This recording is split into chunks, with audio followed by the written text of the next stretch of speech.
Waheshimiwa, mniruhusu nami niungane na viongozi wa dini katika kumshukuru Mwenyezi Mungu kwa jaala yake ya uhai na siha njema iliyotuwezesha kutana leo hapa kwa ajili ya tukio hili muhimu la kuzindua tume hii ya wahusika katika matukio ya ghasia za wakati na baada ya uchaguzi.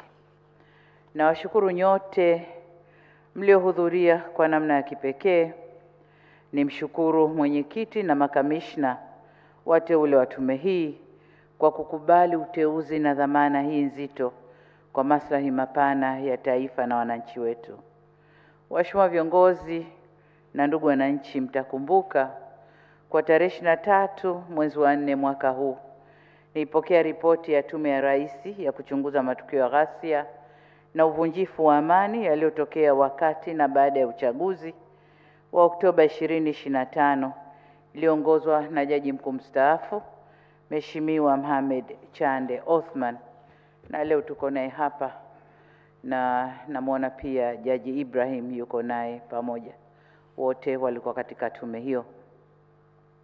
Tume ile pamoja na masuala mengine ilipendekeza kufanyika kwa uchunguzi wa kina kubaini wahusika wa matukio hayo ili hatua mwafaka za uwajibikaji ziweze kuchukuliwa. Ni kwa msingi huo na kwa kuzingatia mamlaka niliyopewa chini ya sheria ya tume ya uchunguzi sura ya 32 niliunda tume hii itakayoongozwa na Mheshimiwa Shaban Ali Lila ikiwa na jumla ya makamishna 6 ambao wawili kama ilivyotambulishwa wametoka, mmoja Uganda, Jaji Barishaki Shebrion, na mwingine ametoka Namibia, Justice Petros Namasebo. Tumeamua kuwashirikisha wenzetu ili kupata muono mpana na kwamba tume hii inakwenda kuingia kwa undani zaidi kutafuta nani hasa waliochochea, waliohusika, waliotoa fedha ili mambo yale yatokee ndani ya nchi yetu.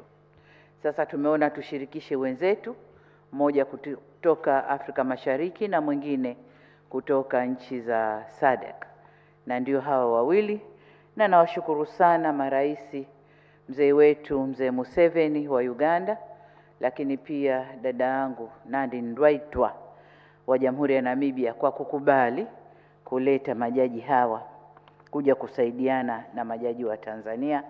Tunashukuru sana. Kipekee nawashukuru sana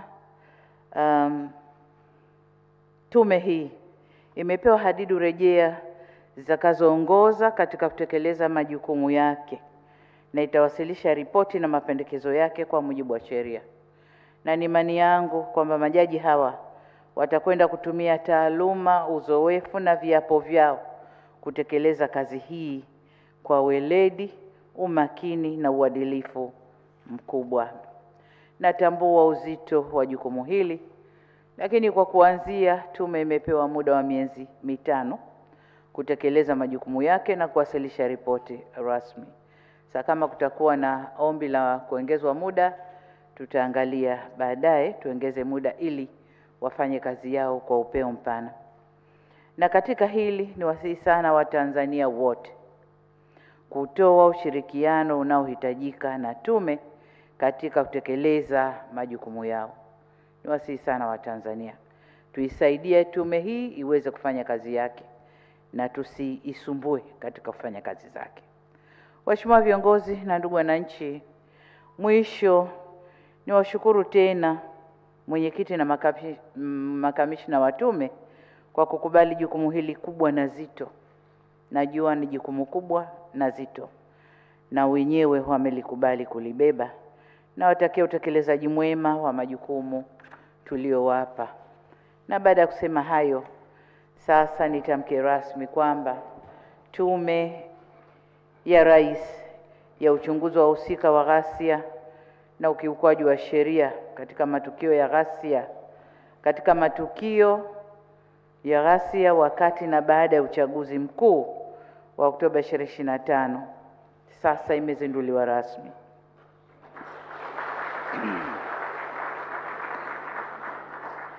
Namwomba Mwenyezi Mungu aibariki bara letu la Afrika, lakini Mwenyezi Mungu aibariki nchi yetu Tanzania.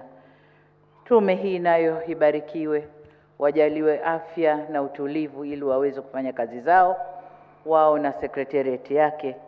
Na asanteni sana kwa kunisikiliza. Asante.